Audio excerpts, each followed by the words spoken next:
De oplossing lijkt simpel, maar om buitenlands zorgpersoneel hierheen te halen is meer nodig dan alleen een woonplek. We willen niet een tijdelijke oplossing, maar we willen kijken of we nieuwe Zeeuwen kunnen creëren eigenlijk.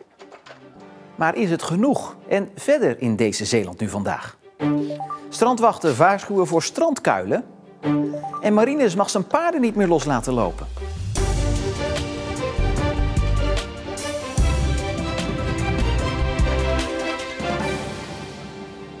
Goedenavond. Het tekort aan zorgpersoneel. Kan je dat deels oplossen door buitenlandse medewerkers in te zetten? En wat komt daar dan bij kijken? Dat onderzoekt Viazorg met een proef waarbij zorgmedewerkers uit de Europese Unie worden gerekruteerd in de hoop dat ze nieuwe Zeeuwen worden. Dit is Anca Neagu uit Boekarest, aan het werk bij zorginstelling Ter Wil in Goes. En dit is haar echtgenoot Mihai.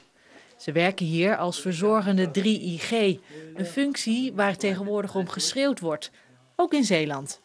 Het recruteren van buitenlandse zorgprofessionals is er een in de reeks projecten om iets te doen aan het alsmaar stijgende tekort aan personeel in de Zeeuwse zorg- en welzijnssector. En 5 organisaties hebben gezegd, wij willen graag kijken wat het allemaal met zich mee gaat brengen als je mensen uit de EU gaat recruteren en gaat integreren in zowel je werk als zijnde het leven in Zeeland.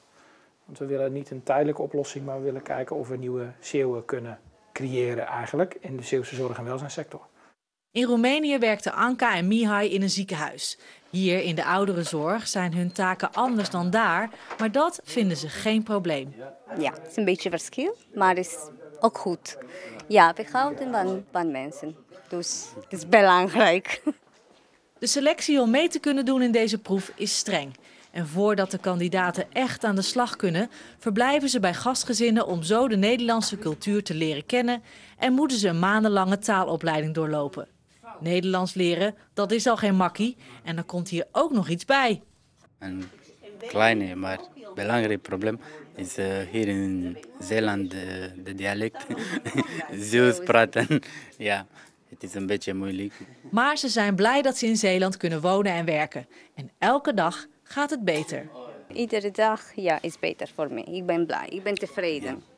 Als ik iets niet kan begrijpen, vraag ik nog een keer aan mijn collega.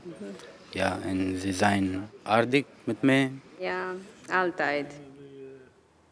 En ik praat erover verder met collega Els Fokker van de zorgredactie. Ja, Els, over hoeveel buitenlandse zorgmedewerkers hebben het eigenlijk die aan dit project meedoen? Er is plek voor 10, maar gaandeweg het traject zijn er al een paar afgevallen. Viazorg hoopt dat die plekken nog opgevuld raken. 5 zijn er inmiddels nu aan de slag bij ouderenzorginstellingen. En het doel is dat deze mensen minimaal 3 jaar hier blijven werken en hopelijk nog veel langer. Ja, en dus die nieuwe Zeeuwen worden. Het is natuurlijk niet gratis om ze hierheen te halen, te huisvesten. Wie betaalt het eigenlijk allemaal? De helft van dit project wordt betaald door het ministerie van WVS, Rijksgeld. Dat bedoeld is voor kwaliteitsverbetering, voor de verpleegzorg. En de andere helft wordt betaald door de betrokken zorginstellingen. Ja, nu zagen we net in het filmpje dat het om een specifieke groep verzorgenden gaat waar een gebrek aan is. Hoe groot is het tekort daaraan hier in Zeeland? Ja, dat is de verzorgende 3IG en dat zijn zeg maar de handen aan het bed. En Viazorg verwacht dat het tekort in 2030 is opgelopen tot 730 voltijdsbanen in de Zeeuwse zorg- en welzijnssector. Dus er is veel behoefte aan. Ja, als er een tekort is straks aan 700 mensen en je komt dan vervolgens maar met 10 buitenlandse zorgmedewerkers, is dat dan geen doekje voor het bloeden? Het is een proef, hè? Dus misschien worden het er meer, maar eerst de proef afwachten. Eind dit jaar is een evaluatie. En dan gaan we het vanzelf zien. Els, dankjewel.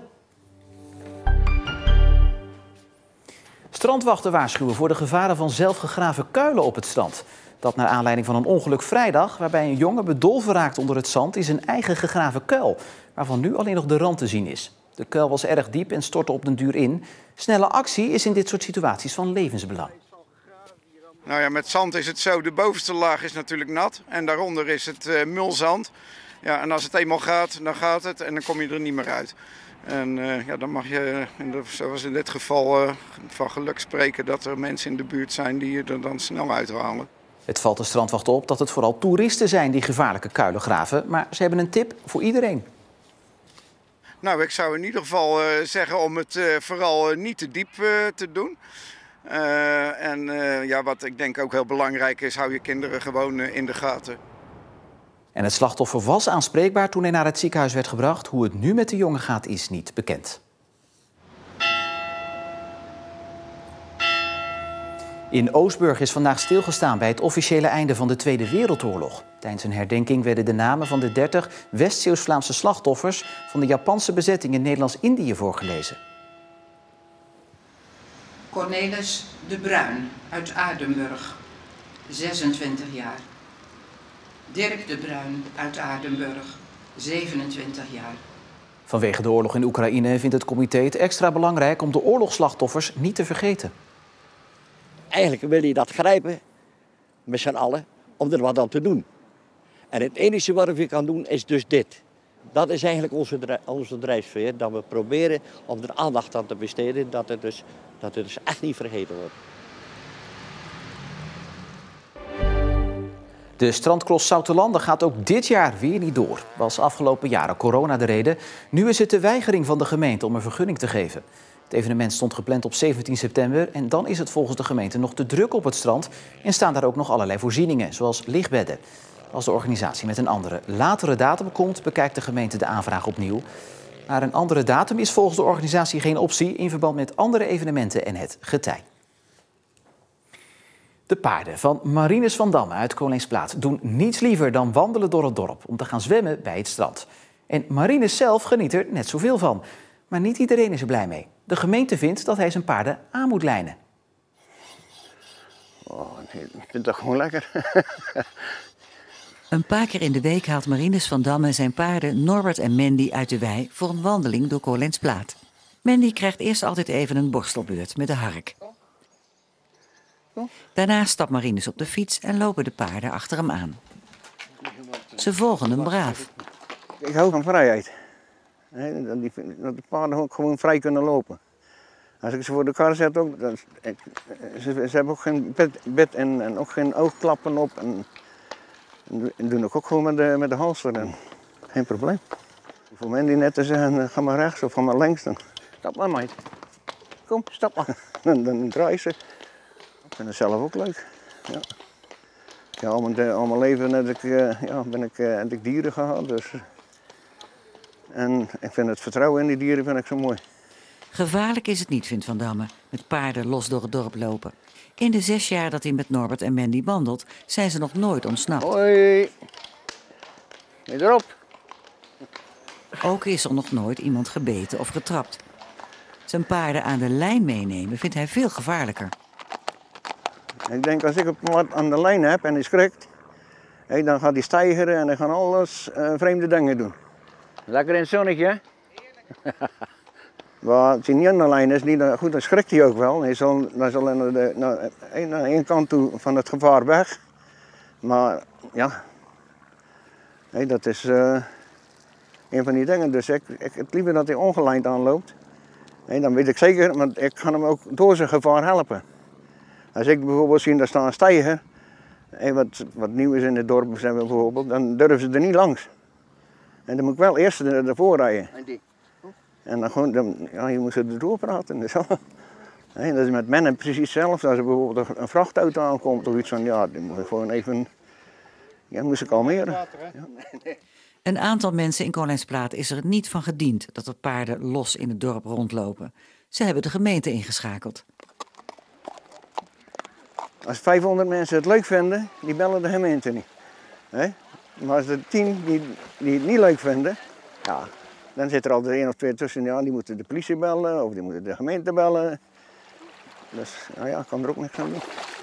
Hij heeft een brief van de gemeente gekregen, maar Van Damme is niet van plan om te stoppen met zijn wandelingen door Koningsplaat. Nee, nog niet allemaal niet. Nee, dan... goed, Norbert die is nu 27, dus... Het is ook al in zijn ouderdom, dus... hoe lang of dat gaat duren, weet ik nog niet. En hoe kwaad of de mensen voor me worden, of ik het dorp moet verlaten, al dan niet.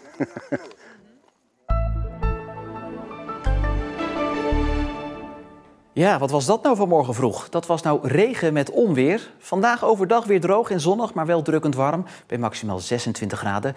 Vannacht is er aan zee nog kans op een bui en mist in het binnenland. Morgen opnieuw zonnig met in de middag en avond opnieuw regen en onweersbuien, bij wederom maximaal 26 graden. En vanaf woensdag wordt het koeler en natter. En tot slot nog even dit, want zat u met dit weer ook meer binnen dan buiten... omdat de buren barbecueden of omdat ze zo'n verschrikkelijke herrie maken... of heeft u andere ergernissen, dan moet u zeker even naar onze site of app gaan voor dit artikel...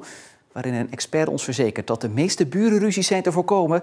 Ze geeft tips hoe om te gaan met ergernissen of met die ene excentrieke buurman of buurvrouw. En mocht dat allemaal niet helpen, dan heb ik ook nog wel een tip van Martijn voor u. Gewoon buiten gaan zitten met uw toppen in. En tot zover Zeeland Nu voor vandaag. Nog een fijne avond en graag tot morgen.